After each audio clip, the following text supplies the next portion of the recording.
What happens when you silence your intuition to fit in and build a life that looks right but feels empty?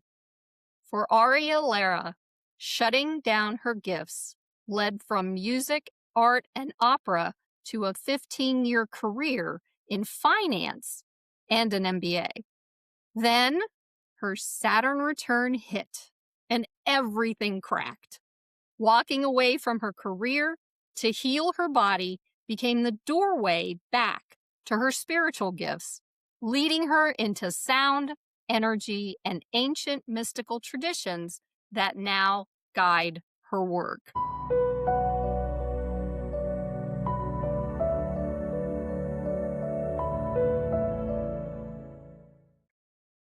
Before we begin, if you're here because you're seeking truth, healing, and transformation, make sure to subscribe and share this episode with someone who's ready for their own awakening.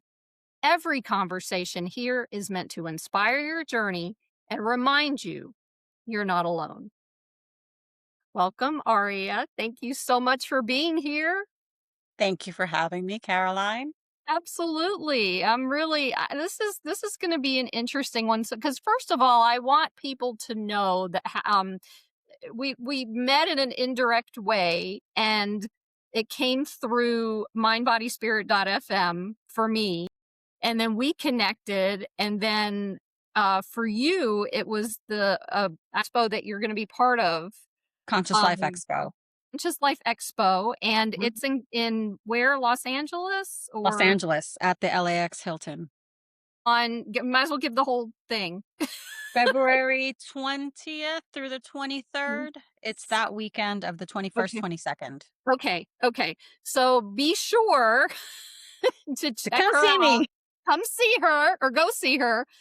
She's actually, we're on the East Coast right now, but she will be over there on that weekend. So be sure to go meet up with her. This is going to be an incredible conversation.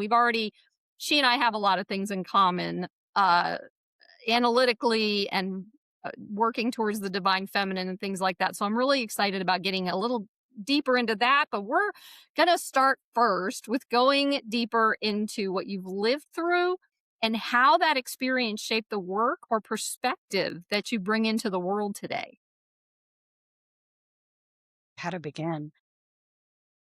Well, I have a very interesting background because I was born and raised Buddhist, but practicing Buddhist for most of my life, except like around 6 years ago, I was just like, nope, this isn't for me. Actually, more than that. But officially 6 years ago, it was not for me. But my family is Jewish in background. It's also Catholic, primarily Catholic. And it's that whole Spanish upbringing of, you do the right thing. You basically go to school, you get your degrees, you go and work. And being being someone who from an early age I could see things, I could sense energies, I could read like the room. Like there were so many intuitive gifts that I had that I just would play with when I was younger, but as soon as it came time to like go to high school and then go to college, it was like, nope, can't do that. And it really it had a profound effect on my body because I was I was basically shutting down parts of myself that were so integral to my growth and my development, and I had absolutely no idea what I was doing. I was basically just living the life, working 80-hour weeks, doing all the things I had to do, getting the schooling, and doing the partying, doing all of the things that at the end of the day, it's emptiness. And I kept trying to fill that emptiness I felt with, okay, well, one more promotion, more money. Oh, let me get this new handbag. Like all the stuff that we think that we need as human beings and that everything else outside of us tells us this is what validates us. All of that was like became like an endless stream of like trying to fill the emptiness within me that just kept growing until my Saturn return when it was like, okay, I can't do this anymore. Now you're talking about your first Saturn return, I'm assuming? Yeah. So explain what a Saturn return is for people who don't know what it is and when they show up. So Bam. Yeah. your Saturn return. So a lot of people have a misconception of Saturn. They think Saturn is a great malefic, and in certain traditions, it is seen as a great malefic. The reason being because discipline, structure, doing the things you have to do is has become something that is frowned upon in our society. So now it's like, okay, well, it's not, the Saturn return is like something to be feared. It's not something to be feared in my books. It's something to be embraced.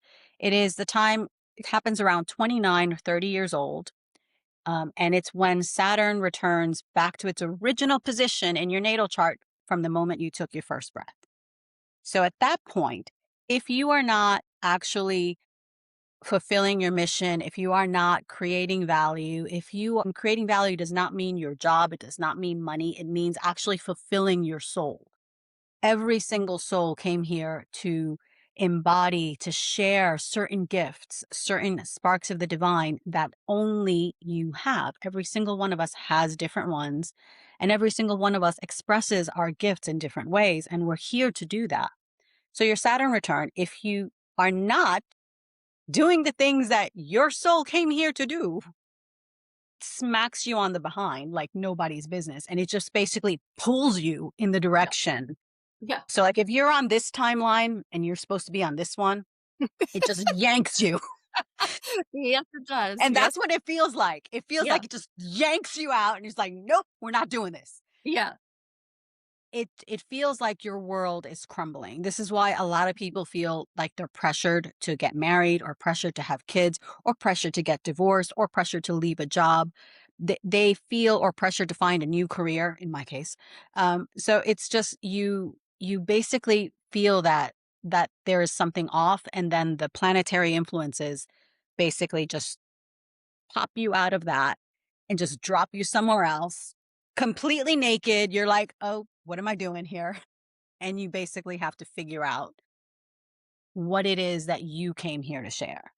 For me, I had to basically go back to my creativity, to my music, to my acting, to my creation energy in order to see, okay, where do these gifts come from? They come from my intuition. They come from the gifts that I've basically been stuffing down for all these years.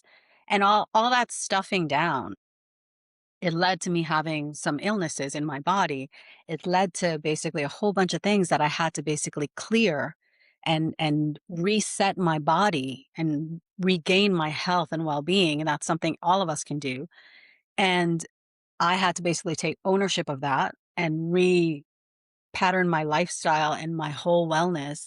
And then from there, it was like, oh, well, I used to love moon rituals. I used to love really going into astrology. I used to love honing my intuition. So I went that route, and it led me into sound and energy healing.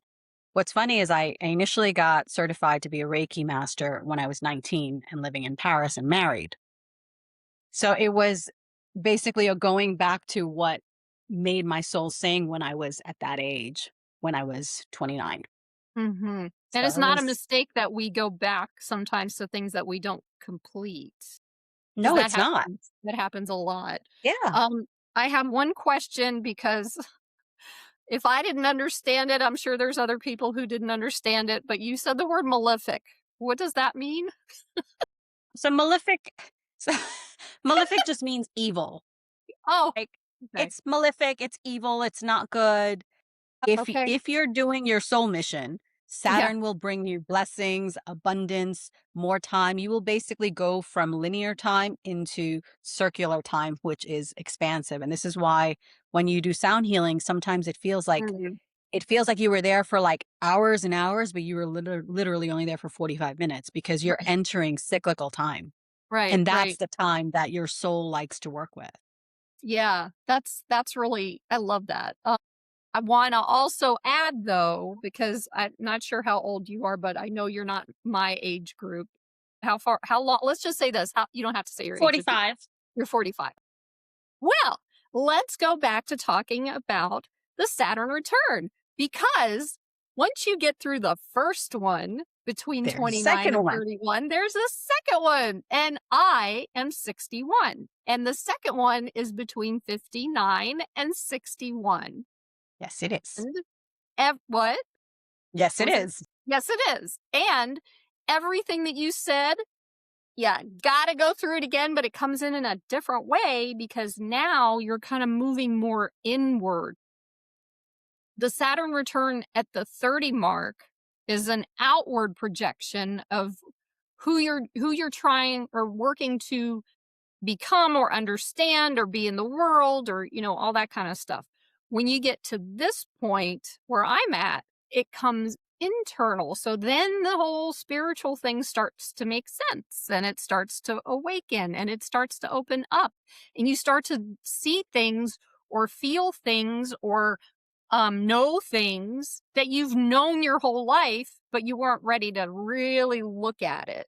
And when that happened with me, it opened up like this holy, like everything is shifting so fast right now for me. I guess I'm going to guess because I'm on the other side of my Saturn return. I don't know. There's always more. So it's hard to say what that is.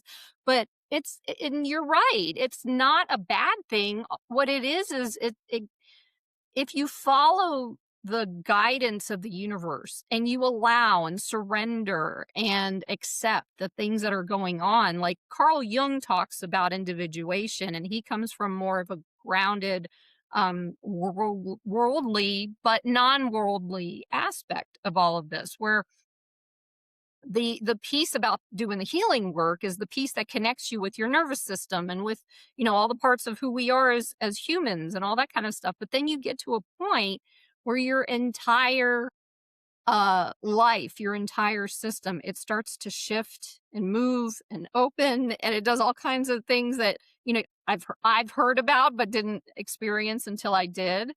And it just blows my mind to see how everything just connects and brings us up into where we're meant to be. The strange part that I have is, like, how is it that I'd love to get your opinion on this. How is it that some people experience, like, it took me over 35 years of my life to get to this point, and I followed the trajectory of whatever this was with the Saturn return, apparently, and all that stuff. But how is it that people are coming to these understandings earlier in life compared to, how long it's taken me and others like me to get there? Because it's like it's a never ending thing. It feels like sometimes. Well, it is a never ending thing. And the other thing is, we can't compare our soul evolution to another's, is the first thing. The other thing is that different souls come into the planet with different missions. So and there's the other thing is, don't let me forget mentioning this. We have to go and talk about the wisdom years in women, because that's really important. But back to the souls. Different souls at different points in time in history come in with different missions, with different collective missions. The mission for your age group was for you during your first Saturn return to raise children. Mm-hmm. Like my crown is buzzing. Okay. It was for you to raise a family. Something's going on. Something's Okay. going on. Something's going on. But that was your trajectory. That was the mission. That was the primary mission, because you guys had to give birth to my generation, or Mm. the ones that are slightly younger or slightly older. You had to give birth to my generation so we could be where we are now. And I have gone through that. Like, I wish that when I was 29, I actually had the wisdom I have right now. Or let me just say, after my Saturn return, 33. Let's just say 33. I wish at 33, after my first Saturn return, I had gotten my ducks in a row, that I would be where I am right now. But that's not what my soul came here to experience. And that's not what the newer souls that have come in. They have come in with a more remembrance, with a deeper connection to their soul that didn't get turned off. For a lot of us, is particularly your generation, it had to be turned off. Mm-hmm. You had to wait until your second Saturn return, because my husband's going through that. So he went through the second Saturn return, and it's basically been his kind of like, oh, wait, there is a whole other spiritual world. Oh, wait, my wife's a witch. And he'll say this to like people like in his line of work, and he'll be like, my wife's a witch. And I'm like, oh my God, great. Like, really? Like, so then Well, they get to meet. No. Then they get to meet the witch, Yeah, and yeah. it's this, and it's me, and it's just like I talk about different levels of consciousness and different levels of the soul and astrology and where the moon is, and I talk about aliens and all kinds of things, and they're all like fascinated because of the groundedness. I think the reason they're fascinated is because of the groundedness at which in which I explain sound and frequency and all the things that I do. But for me, I'm just like, oh my god, you're telling people I'm a witch. Well, you did that. That makes He's like, now that's you're not the gonna scare people. That's so funny. it's but that's his mission is different with me. Like Yeah. I'm in the middle of a conception journey myself, and it's just like the souls that are connected to me, to us right now, are souls that are here and will not forget. There's souls that are already in my field, and I feel their energy, and I know that their mission is completely different. So when they're 29, they're going to be somewhere completely different than where you were, than where I was. They're going to be leaps and bounds ahead because that is the frequency of the earth, and that is Mhm. the frequency that the earth needs. When I was that age, I wasn't ready for that. When you were that age, you weren't ready for that. So it's not I'm late. It's everything is happening exactly as your soul chose. Now you can choose to ignore what your soul is calling you to do, and things will happen. They may be good, they may be not so good, because there really is, in terms of your soul's evolution, there's really no right way to do it. There's no one path that leads to enlightenment. And that's actually the big thing that pissed me off about the Buddhism that I practice. It was like all this proselytizing, all this trying to get people to convert to Buddhism, but they weren't ready. And many of them stopped practicing after a while because they weren't ready.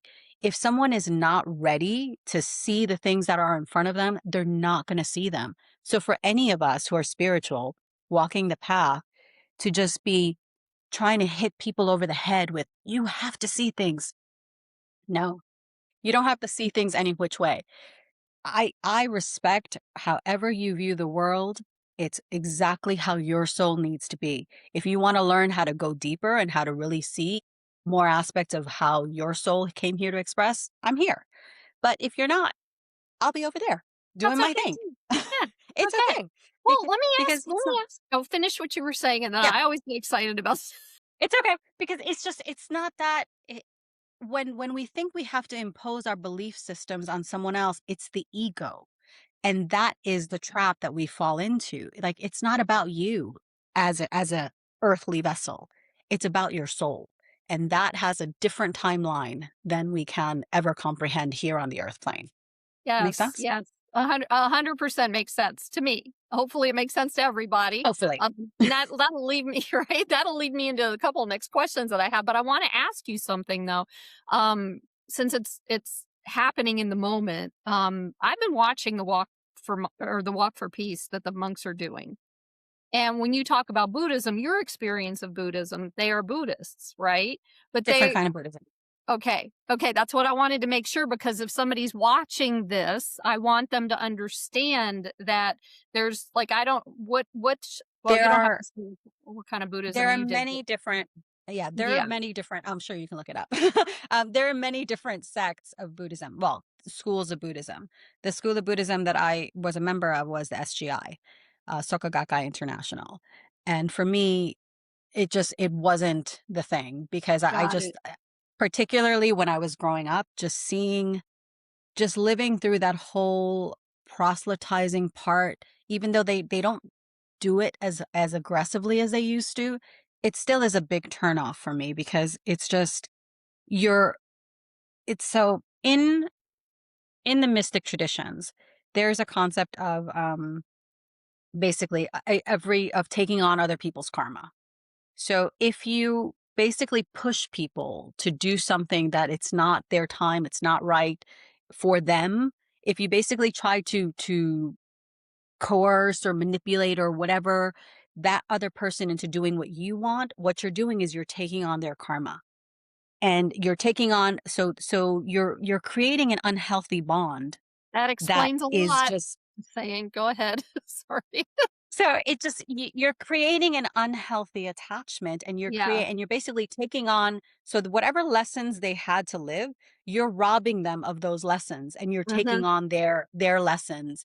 And that makes it harder for all of us if we do that, because don't we have enough with our own stuff we have to work through? We really want to be taking on other people's shit. I Okay, so maybe I'm hoping it's not just me, because it's not No. right. Like, don't push your belief system on other people. If you really want people to be inspired by you, teach them how to walk the path on their own. Teach them Be how to that go which you within. are, be that Yeah, which you, I don't even know what words. It's like, be the change you wish to see in the world. You want pretty peace? much. Walk peace. Yeah, Don't exactly. proselytize peace, because they're, but that's not even their Exactly. point. And that's Yeah. what they're doing. They're Yeah. just walking their path. That's Yeah. all they're doing, and that's a Yeah. good thing. You want Yeah. people to walk their path. Yeah. So it's different kinds of Buddhism. Okay. And then Okay. there are other rabbit holes to go down that There's I'm not always gonna go rabbit down with holes. that. There's Um, always rabbit holes. But there's, so what I'm noticing is, like, every generation there is an opportunity for people like Panakara, the head monk that's leading this thing, to do something like this, because they normally, what monks do it in their tradition, I don't remember exactly what the name of it, might Vanahasa be or Thera something. what okay, never mind. I Thought don't it was know. You'd have Theravada, to but look I that one I up don't know. too.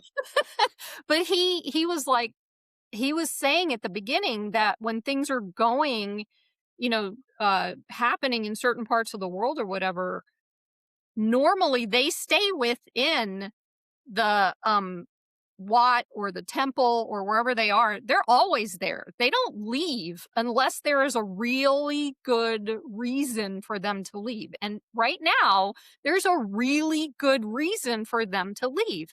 And when they There's a lot. started this, yeah, and when they started this walk, it was like, they were living in tents with tarps on top of it and raining, and they had a few people helping them, and yeah, da, da, da. And then, and I saw like a day 11 video, and that's what it was, right? And then you watch as things progress, and the energy, like I saw them when they came through North Carolina, and twice. And the second time, I guess I was just supposed to see them. Apparently, they just happened to be walking by where I'm driving out of, and I'm like, stop the car, take the picture, because that's what we do.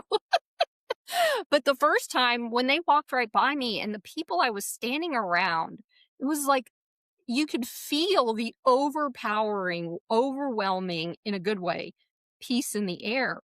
And that's what they're bringing. And the more people they bring it to, the more it spreads. And you're seeing how, every location they go to, more and more people start to show up.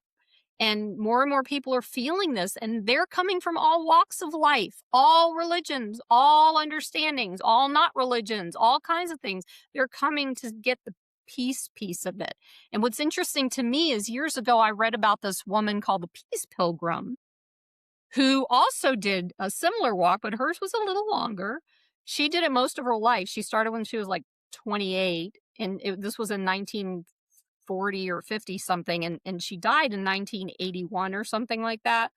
And she, by herself, every year from 1928 to 1980 or whatever that was, 1940 to 1980 something, she walked by herself with a smock and just papers and letters and all this stuff inside, toothbrush, and that's it. And people bought her shoes along the way. They didn't do that at the beginning either.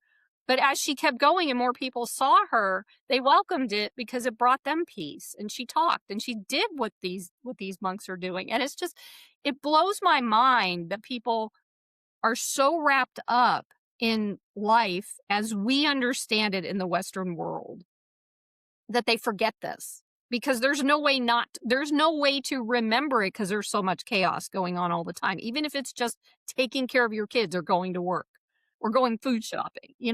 So it's just interesting to me how powerful a quiet walk for peace is. And also, just one more thing, I've got to throw this in. It's like, if you don't cheer them when they come up, if you don't do that, you can feel the peace. If you cheer them, you're breaking that energy It's still there, but you're breaking it for yourself, and you're Because not it's going about to presence.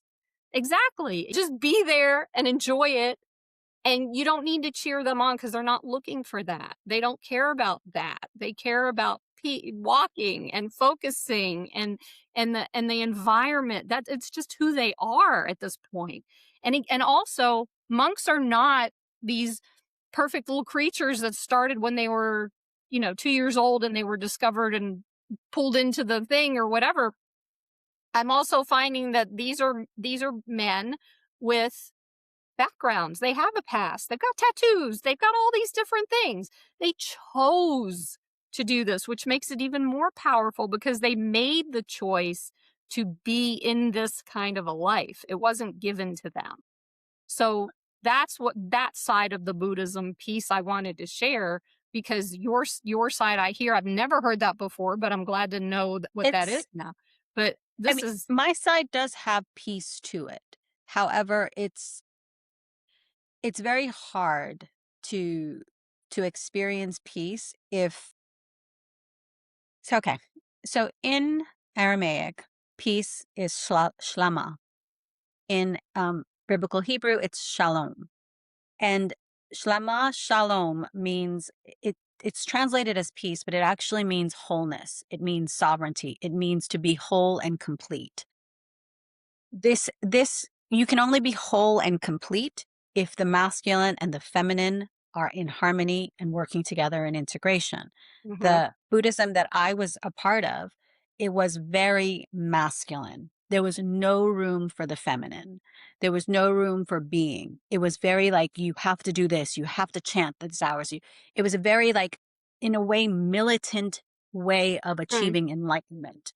And interesting. it did work because I did see results, but again, it was in a linear way. It was in a very masculine expression, and it was missing the feminine.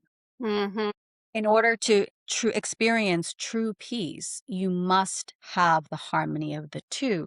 And this is why you can feel it in the energy field of these monks. You feel their wholeness, you feel their integrity, you feel the alignment and the balance. And that's why you can feel their energy. And it's not about their ego. It's not about you cheering them on. It's not about, what they're going to get at the end of the walk. It's about they're doing what their soul came here to do, and it's for a higher purpose. It's not about them. And that's the missing piece with the Buddhism that I practice. It was not balanced. Did not have the feminine, even though they talked all this nonsense about, oh, well, we value the women's division and the feminine. It was all talk because at the end of the day, they didn't. And me being an intuitive person, I can smell bullshit a mile away. And I'm just like, Yeah, I'm uh-huh. going to go over here and do my thing while you Yeah, people talk nonsense. yeah, yeah. And it really like, and this is why like a lot of when I speak, when I do my courses, when I do my workshops, when I even share on social media, I'm talking a lot about humility and I'm talking a lot about understanding the function of the ego because we need the ego until a certain point in time to keep us safe and to keep us on track. But Mhm. after a point, the ego actually becomes a hindrance. So we must transcend the ego because it's not about you. When I share channelings, when I share wisdom, it's not about me. Like even at this point, I can see, this is about your mission. It's not about you. It's about how many people can I reach? How many people can awaken through, how many people can be inspired through this podcast? It's the same thing. So it's just a different form, like my form is mine, yours is yours, but it's the same intention. It's not about me. I'm just the vessel for whatever needs to come through. And that's why it's so powerful to watch these monks do what they do because Yes. it's not about them. It's about them sharing the embodied practice, the embodied years of their practice through their presence. Don't even say anything. The embodied years of their practice through their presence. That's what they're sharing. That is so powerful. I love that. Thank you. That's going to have to be something that we hopefully can get Put a pin on it. yeah, put a pin on it. Put a pin on it. Now, let's talk about the feminine. I've got a couple of things I want to bring out, so hopefully we can touch on all of them So one of them is you had mentioned about the so I'm going to kind of do it a little step by step. If you can't keep up, then let me know and I'll repeat whatever. But you had mentioned earlier about the Sophianic Kabbalah, and most people do not have any idea what that is. And I learned about the Kabbalah I want to say about 20 years ago or whatever. And when I learned, it was through I went on this singles Jewish dating weekend that was very much involved with like Orthodox Jews. So when I was talking to some of the people when we weren't learning about being in the synagogue or the temple, we went to a bookstore at one point. This was in Squirrel Hill, Pittsburgh, Pennsylvania, and they pulled me into this thing, and one of the girls was like, "Come here, I want to show you something. Shh, don't tell anybody about it." And she took me to this whole section of the Kabbalah. And I was like, "What do you mean don't tell anybody about it?" And they're like, "They don't like this. You know, it's a secret. They don't want you to know about." And I was like, "Well, that's..." So I had many experiences like that. But until you said the Sophianic Kabbalah, I don't know what that is. I do know who Sophia is, or what Sophia is. I have an awareness of it. Can you first go into that, and then, you know what? Just start there, because that's kind of going to give us an idea of the kind of work you do and all that kind of thing. So that'll help. So the Kabbalah, as you mentioned, it's Jewish mysticism. However, it's deeper because it's basically what Yeshua and Mother Mary and Mary Magdalene and the Essenes. It's the mysticism of the Middle East, Judea, Israel. It's the mysticism that is a part of um, Judaism, and it actually was codified and written down in, I think it's the 10th, 11th century in Spain, in Girona. So that part of Spain, the northeast, it was a hub. It was one of the hubs for this kind of spirituality, mysticism. Toledo was another one, and also Granada in the south. But primarily in Girona, that is where it was actually written down. And at this time, these were the oral traditions that were passed down, the wisdom traditions. The reason that they didn't, my understanding, based on my teaching, my teacher and her wisdom, is the reason they didn't write it down was the moment that you write something down, you basically you you It kind makes it of like, irrelevant, doesn't yeah, it? Yeah. it makes it like really tangible in the earth plane, Yeah. and it has nowhere to expand. And the Yeah. feminine, if you know the feminine Yeah. likes to expand Yeah. and likes to grow. And but this Yeah. is why Yeah. wisdom is always considered feminine. Yeah. Um, so Sophianic Kabbalah is what my teacher calls the Kabbalah. That's the original mysticism that comes from this ancient lineage that was written down in Spain. And the reason she calls it Sophianic Kabbalah is because it's an embodied experience. So it's an experience of embodied wisdom. So it's not just about the intellect. It's not just about, okay, well, I know these phrases of the Zohar, or I know, these phrases of the Sefer Yetzirah, whatever it is. It's more like I've taken these practices and I've embodied them. I've lived them through Mm, my practices. right. So a lot of the wisdom that I share is a result of the years and the practices that I've done.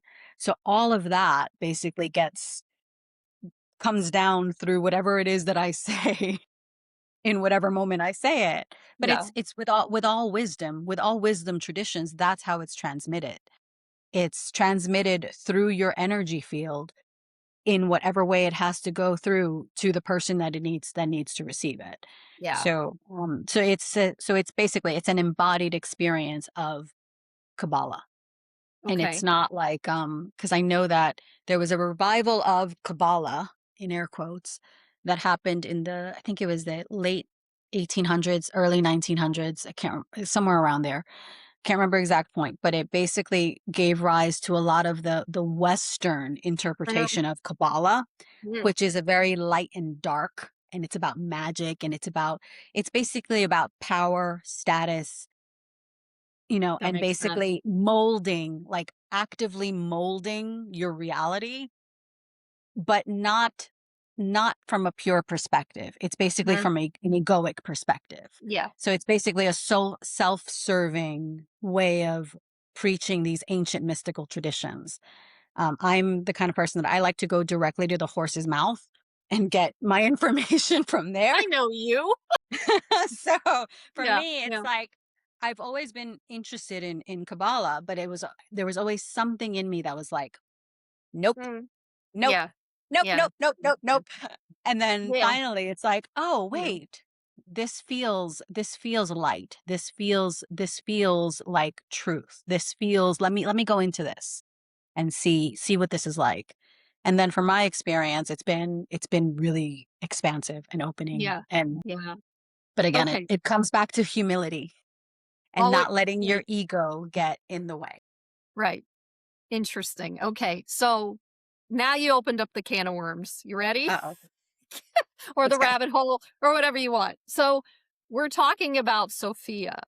We're talking about the divine feminine and the divine masculine.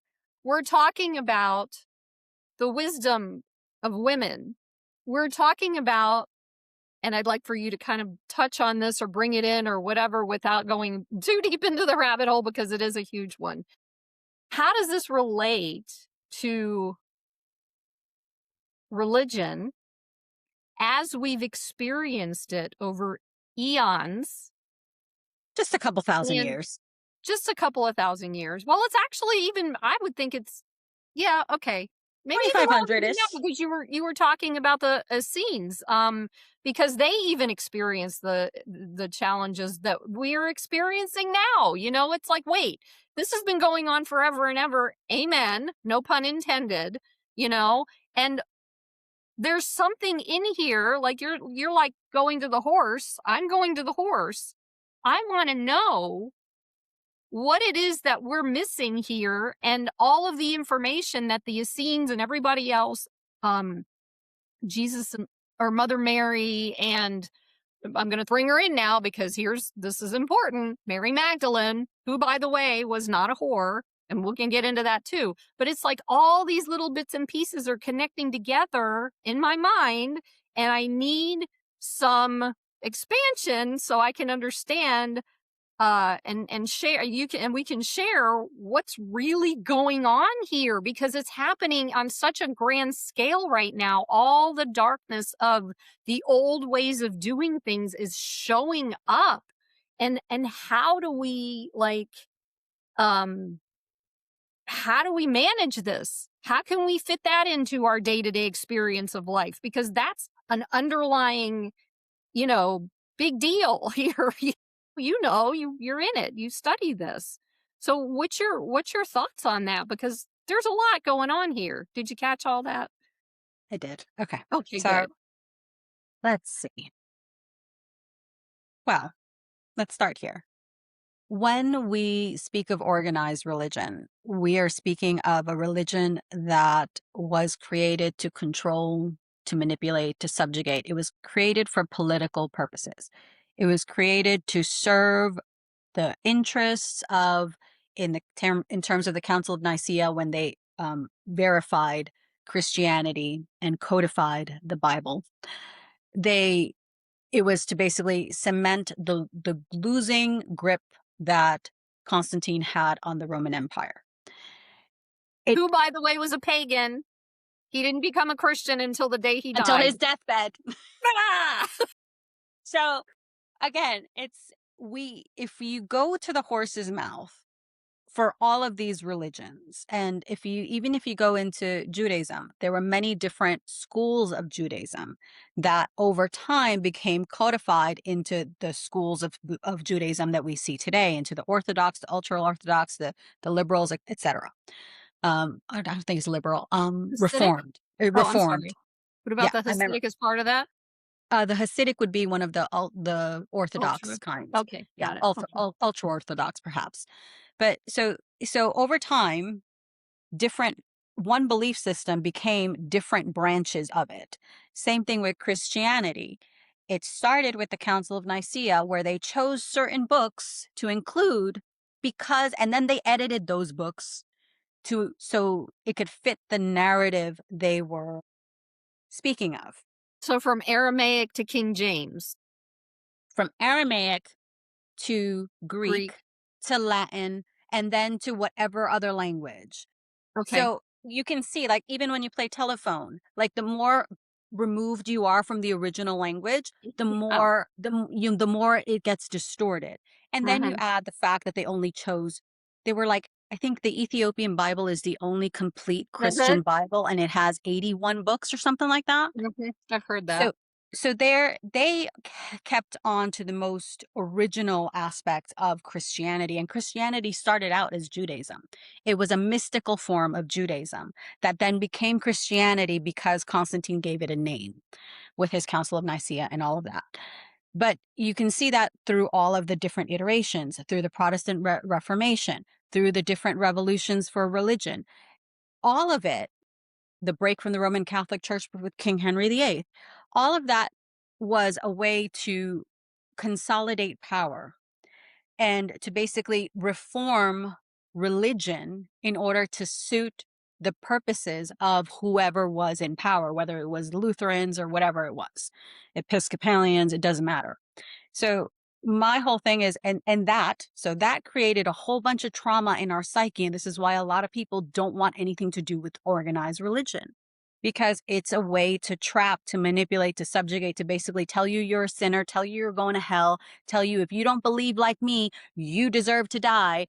And that's not what any of these religions began as. It's No, and not it's what not they taught. new. It's not now. No, It's always. it's It's always always been this it's way. always been it's always been like in the time of Yeshua. It was the Pharisees and the Sadducees, I think, that it was that wanted to basically crucify Yeshua. They wanted to punish him because he was gaining too much of a following, and he was basically telling people, you don't need the temple, you don't your temple is your body, your communion with God is your own. And that was radical. He was basically bringing together people that were not supposed to mingle. It's Like still they were not radical. supposed to be friends. Yeah. Yeah. It is. It's still different faiths, different upbringings, different. And Mary Magdalene was not a whore, and she was not a priestess of Isis. And why? Because the temple of Isis, the mysteries of Isis, did not exist in that time. In first century Judea, there was no temple of Isis, and she was a Hebrew. She was of Jewish descent, what became Jewish. So she was an Essene. And she also Mhm. came from a wealthy family because it was written in the Gospels that she was one of the women who helped fund Yeshua's ministry. Mhm. So Mhm. I'm sorry, but whores, they might make a lot of money, but That's not they their don't intention. that's not their intent. Their intention is not to fund ministries, and they're usually not educated. Yeah. So there's a whole like thing of wanting to, particularly I find this in American women, there's a deep desire to want to liberate yourself sexually, that you basically are taking someone who was a high holy teacher. She was a healer. She was a mystic. She was called a Kadisha. She was called a Mariam. Mariam is a title. It's now we call it Mary, and then we think it's a name. It was not just a name. It was a title for priestesses of light. It was a title for Mother Mary as well. It was a title for all of that Essene lineage that practiced light conception. Like that was their practice, and it's a practice that has been found all over the world. Okay, let Buddha, me stop you real quick because not everybody knows what light conception is. Isn't that how Yeshua came? Yeshua was born of light conception, as was Mother Mary. Mother Yes. Mary was born of light conception. Buddha was born of light conception. Kuan Yin or Tara, born of light conception. Like I think white buffalo calf woman, one of them, the medicine people from Native American traditions, born of light conception. So Yes. light conception is is basically the calling down of a high holy teacher, a higher ascended master soul into your body in order to give birth. So you basically give birth to an ascended being in order to support humanity's evolution. And there are a lot of advanced souls that are coming in now. So it's wonderful to see, but it's something that for me, I was just like, "Oh, like conception, that's not possible." Because of my Catholic upbringing and Yeah. it was Yeah. like, I was just like, that's not even medically possible. However, it actually has been possible. There have been instances of people conceiving without the masculine. However, it can happen in different ways. You can just spontaneously conceive, or you can actually conceive with the act of sexual union, because you're basically consecrating the act of sexual union for you both to call in this soul, this advanced soul. So that's light conception. And light conception can also be you calling down a book or a project or something that really is aligned with your soul. Like that's also light conception. So it's not just a physical human, but in the case of Yeshua, in the case of Mother Mary, it was a physical human that was brought down to basically incarnate in order to teach us how to evolve and how to grow and how to expand. And Magdalene herself, she birthed Sarah Tamar, which was the Christ's child, and it is said that she had two children. So that Mhm. continued that whole Essene lineage through Mary Magdalene. But she was never a whore. She was never a priestess of Isis, because it wasn't, that didn't exist at the time. Like she would have been a follower of Asherah, of Shekhinah. She would have been a follower of Adonai. She was true to her roots, and she was from Israel, because in the Ethiopian Bible, they speak about how Mary Magdalene came to Ethiopia, and they say that she came from the Levant, which is the region of Israel. Like that was where she was from. So she wasn't from anywhere else in the world. It is recorded that she was from Israel. So she was a Hebrew. So it's just, we have a lot of distortions because Mm. we don't go to the root. And also because of our own woundings. We want to liberate ourselves sexually. So we think by making her a whore, that somehow that justifies our own promiscuity. But it doesn't, because when the thing, especially with women, when you engage in the sex act with a man, you basically take on his energy. Mhm. And unless you actually work to clear yourself of that energy, you hold his energy within you. Whether he ejaculates inside you or doesn't, you hold his energy with you. That's his karmas, his unprocessed emotions, his limitations. Who knows what rabbit hole you're getting with whoever you sleep with. So Oi! so Oi! the more, exactly, oi. Okay, so the more that you are careless with who you allow to share your space and your intimacy, the more you distort your own frequency, because your own soul energy, your own etheric field becomes muddied by other people's stuff. And this makes it harder for us to actually connect to the light. It makes it harder for us to actually connect to our soul. It makes it harder for us to actually really be comfortable in your body, because you're taking on other people's projections of who you are and who you should be. That's a setup. Sorry, but this feels like a setup. It's like all the stuff that was going on back then set women up and men to not connect with their own bodies, to recognize who they really are. Because And even with so, men take on the energy of women too. yeah. So it's Oh like my God. you're over Okay. here thinking you're a stud and you're screwing yourself up because you have however many dozens of women. It's like, what are you Yeah. doing? No But wonder if they we, get so rageful. They're pulling in everybody, all the women that they're sleeping with's energy. Am I on point on Ex that at all? Okay. exactly, exactly. They're and we're pulling in everything else that's not ours. Right. So, if we Oh, had stuck to the original mystic traditions, we would actually be able to be embodied. We would actually be able to feel what our own energy feels like, my and God. know how to differentiate between other people's shit and your own. So it's just like by going with dogmatic religion, with traditional organized religion, we've divorced ourselves from our bodies, from our soul, from our true union, and we basically blindly follow, whether it's an ideology that's political or whether it's a religious ideology, it doesn't matter. We blindly follow without questioning, without actually taking the time to breathe and feel. Does this feel right for me? Does this resonate? Is this actually in alignment with the values that I say I have? Like if you say you're for creation and you're for everybody being embodied, why are you basically allowing yourself to be disembodied and disconnected? Well, are they really, So I are we're not allowing it.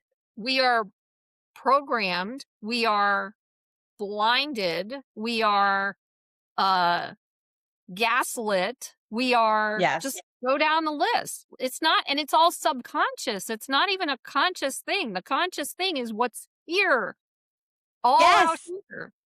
It's all And we can't, subconscious because yeah. it's all Well, subconscious. So it's like, so the work really is to remove these excess layers, all of yes, these extra stuff that we've taken on. The work is to liberate them, to yes. let it go, not because it didn't serve us, not because it didn't have a good time while we were doing it, you know, not because of guilt or shame, but because we are ready to step into ourselves, to really know what we are like. So it is a deprogramming. It's a very conscious act of deprogramming yourself of all of the lies and all the stuff you've been led to believe. Because it's not ours, and because the truth of who we are is love, Yeah. period. The truth of who we are, all of us, is we are love, we are creation, we are light. We're not what all of these identities that we've taken on, that's not us. Like, it's not us. Like, I'm not a Buddhist or a Catholic or whatever. Like, I'm not any of these things. I am soul, I am light, I am love. And But every so is single one of us. everybody. Exactly. That's where we're connected. Exactly. So is every single person. But Uh, that's where your ego wants to trip you up because you're like, well, that person looks like that, so they can't be light. That person is behaving like that. we've been So brainwashed into that. That has nothing to do with actually how we don't come into the world as babies thinking that. We're taught that. exactly. Oh boy. Exactly. Okay. Okay. So it's so in essence, it's a big deprogramming. We have to Yeah. well, we don't have to do anything. If you would like, this is If the you invitation. choose, this is a If you choice. choose, Yeah. it's time to deprogram ourselves because it's not serving us. And all we're here doing when we allow other people's stories to basically express through us, all we're doing is we're creating chaos and we're Mm, creating discord and disharmony instead of just honoring each person. Each person is here for a reason, whether mhm. they're expressing in whatever way you disagree with or not. It's not about that because it's not about you. It's about how they're doing. Let them be. Let Let them. yourself be. Yeah. Let them. I mean, how Okay. many people walk around in unhappy marriages faking that they're happy because they have children, you know, and abusive relationships, toxic relationships, relationships where they don't talk, where they're not actually friends, where they don't even like each other. They don't want to sleep in the same bed. Exactly. But this is what's a sin. Yeshua said, sin is separation. Yeah. Satana is separation. Anything that takes you from your light, from your soul, anything that separates you from the light, from the divine, that is sin. It's This is, not, oh, it's not thank whether you. you had premarital sex or whether you get divorced. Yes, 100%. Okay, now we could go on for weeks with this conversation or years because that's what's going on right now. And I want to say, with everything that we just talked about, this is where Uncover the Truth of Who You Are comes from. And now I get it. That's the byline or sub whatever title of this podcast. So, in that, I'm going to start asking you some questions that I ask all of my guests. You ready? Bring it. Okay. If you could offer one piece of advice to someone just starting to notice that they need something to change in their life, what would it be? You don't need to change anything. You need to be present. Be present with whatever's there. Allow it to Okay. guide you. Okay. Thank you. That's like, I know that we think we need to be doing something, Yeah, but we just we need to do. be. We just be. That's it. It's that simple. Okay. It's the hardest thing to do too, I but it's know.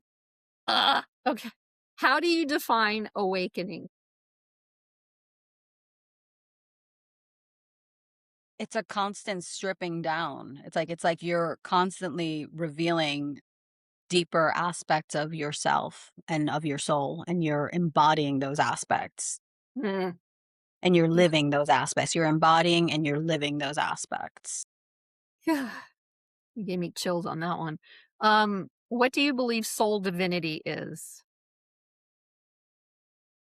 That's recognizing you are the divine. Like the divine, you're a spark of the divine. You are constant in constant oneness with the divine.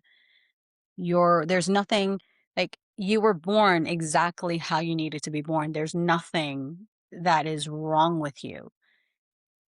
And that's so difficult for so many people to believe. I Like there's know. nothing that's wrong with you. And you're You not were born. broken. We're You're not not broken. broken. We've been There's we've been nothing broken wrong by with our you. externals, but we're But the not thing is, broken. we've been broken open. We Yeah, haven't I been like that. broken. We've been Yes. broken Yeah. open to reveal the light that we are, the light of the divine that we are. Yes. Yes. Yes. Yes. Oh my gosh. Next. Next. This one's easy. How can people get in touch with you? That one is easy. You can find me on my website, sophianicreation.com. I have a podcast as well where I share sound activations. That's embodying the Shekhinah. I'm on social media, even though I don't really like it. At Aurea Lara. That is my Instagram and also on YouTube. Okay.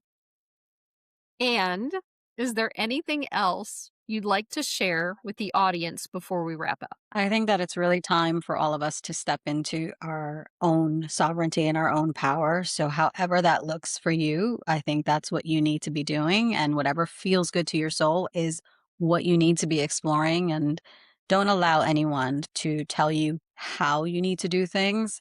I'd say really look for teachers that show you how to go within, because that's really the key. Like we have to be willing to go within, to look at those parts of ourselves that don't feel right, or kind of like we've judged or we've shamed or we put them in a closet and they're in a timeout and we don't want to deal with them. Those parts of us are really the parts that hold our innermost essence. They will guide us into the fullest embodiment of our soul and to fulfill our soul contract. We were on the same wavelength right there because I was writing down reignite and embody the light that is already you. That. That's it. Wow. That's it. Cool. Okay. Now you pronounce your name Aurea? Aria. Okay. It's, I can do that. Okay. Aria. Thank you for sharing your journey with us today. You've reminded us that when we silence parts of ourselves to fit in, the soul patiently waits for the moment that we're ready to come home, and that listening again can change everything. To our audience, may this conversation gently remind you to honor what you once set aside and to trust the quiet call that keeps returning. Thank you for being here on Awakening Soul Divinity. Thank you for having me. Thank you all. Thank you. Take care. Thank you for being here. Click on one of the videos below to keep going on your healing journey. And don't forget to subscribe.